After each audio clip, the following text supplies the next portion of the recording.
अबुल फजल खुतली रहमतुल्लाह अलैह, ये दाता साहब के मुर्शिद हैं और ये मुरीद थे हजरत जुनैद बगदादी के सिलसिले जुनैदिया के अंदर।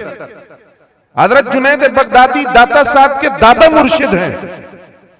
अबुल फजल खुतली रहमतुल्लाह अलैह जब विसाल हुआ, उनका सारा हजरत दाता साहब की गोद में था और उन्होंने कहा कि अली बिन उस्मान अब तुम लाहौर जाओगे, हिंदुस्तान जाओगे।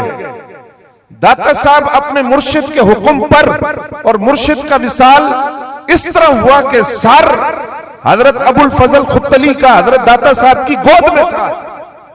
दाता साहब ने कशफुल माजूब में इस बात को लिखा कि मेरे पीर कामिल जब दुनिया से गए तो मैं रो रहा था, उनका सर मेरी गोद में था और उन्होंने जो आखिरी हुक्म मुझे दिया वो लाहौर आने का था। दाता साहब लाहौर पहुंचे। जाहिर बात है कि यह आज से 977 साल पहले की बात है। तकसीम हिंद अभी नहीं हुई।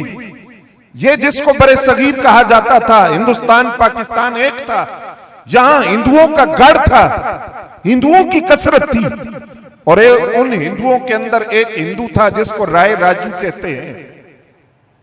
जादूगर था, मंत्र पढ़ता था। पहला बंदा जिसको हजरत दाता साहब ने मुसलमान किया वो ये राय राजू था। और कायदे आजम से जब किसी ने पूछा था कि पाकिस्तान आप बनाने की बात करते हैं, कैसे बनेगा पाकिस्तान, तो कायदे आजम ने कहा था कि पाकिस्तान तो असल में बन चुका था। पूछा कैसे, कहा जब दाता साहब ने पहले हिंदू को कलमा पढ़ाया था तो वो पाकिस्तान की बुनियाद रख दी गई थी। वो पहला हिंदू जिसको दाता साहब ने कलमा पढ़ाया उसका नाम था राय राजू। जब आप आए तो एक बुढ़िया को देखा, मटका दूध का उठाया हुआ है। आज गुज्जर बरादरी, मैं भी गुज्जर हूं, गुज्जर बरादरी दूध पेश करती है हजरत दाता साहब की चौखट पर। उसका पस मंजर भी ये है, मटका दूध का उठाया हुआ बुढ़िया जा रही है। तो आपने दाता साहब ने फरमाया ये दूध मुझे दे दो। उसने पूछा, उसने कहा वो राय राजू को नहीं दूंगी तो वो मंत्र पड़ता है, या तो जानवर मर जाता है या उसके थनों से खून आता है। आपने फरमाया मैं वादा करता हूं जानवर तुम्हारा फरबा होगा, ताजा होगा, मोटा होगा और दूध भी पहले से ज्यादा देगा। ये अल्लाह के वली की जुबान थी और अल्लाह के वली की जुबान सिफ्ते कुन का मजर होती है। वली की जुबान से जो निकल जाता है वो होकर रहता है। अब बुढ़िया ने दूध दे दिया। लोगों को पता चला कि दूध उस बुढ़िया के जानवरों का दूध ज्यादा हो गया है। लोग दूध लेकर हजरत दाता साहब के पास आने लगे। राय राजू को पता चला तो वो हाजिर हुआ और उसने आकर कहा कि बाबा ये लोगों को छोड़ दो, वरना ऐसा मंत्र पढ़ूंगा कि तुम यहां नजर भी नहीं आओगे, और अगर इसके अलावा और कोई करतब तुम्हें आता है तो वो करके दिखाओ। आपने फरमाया पहले तुम अपना कोई करतब दिखाओ, फिर मैं तुम्हें उसका जवाब दूंगा। वो राय राजू मंत्र पढ़कर हवा में उड़ने लगा। तो इससे ये बात भी पता चली कि हर हवा में उड़ने वाला वली नहीं होता। तवज्जो की आपने? समुंदर के पानी की तह पर चलने वाला हर बंदा वली नहीं होता। चंद मिनटों में सैकड़ों मील का फासला तय करने वाला वली का मयार और चीज है। ये काम चंद मिनटों के अंदर एक जगह से दूसरी जगह पहुंचना, ये काम तो शैतान भी कर सकता है। हवा में उड़ना ये तो परिंदे भी उड़ते हैं, कौवा भी उड़ता है, चील भी उड़ती है। विलायत क्या चीज है वो दाता साहब ने बताया। वो हवा में उड़ने लगा।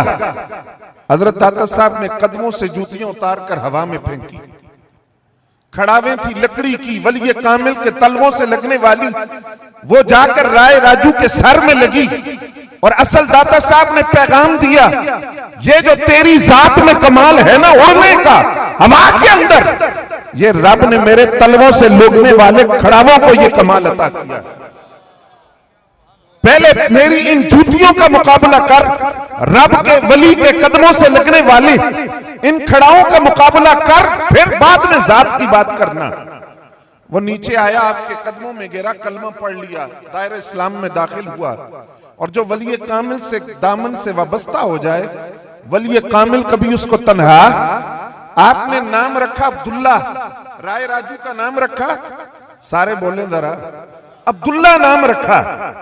और नाम रखकर वो जो वफा की और हजरत दाता साहब की इस्लाम की दावत पर लब्बैक कहा, उसका इनाम दाता साहब ने यह दिया कि अपने पहलू में सुलाया और पैगाम दिया कि इसने मुझसे वफा की है, अब क़यामत तक ये मेरे पहलू में सोएगा। जो मेरी कब्र पर सलाम करने आएगा वो मेरी कब्र पर भी सलाम करेगा और इनकी कब्र पर भी सलाम करेगा। और अगर आज आपने वो राय राजू जिनको दाता साहब ने हिंदुस्तान के अंदर पहला बंदा जिसको मुसलमान किया था, उनकी कब्र देखनी हो तो हजरत दाता साहब के पहलू में हजरत शेख हिंदी का मजार है। ये वही राय राजू हैं जिन्होंने दाता साहब के हाथ पर इस्लाम कबूल किया था। दाता साहब ने बताया कि जो वलियों के दामन से वाबस्ता होता है, एक जानवर वलियों के दामन से वाबस्ता हो जाए तो रब का कुरान कहता है कि वो कुत्ता भी जन्नत में जाएगा। जो साहबे काफ के गार के मुंह पर बैठा रहा क्योंकि वो वलियों की संगत में आया था।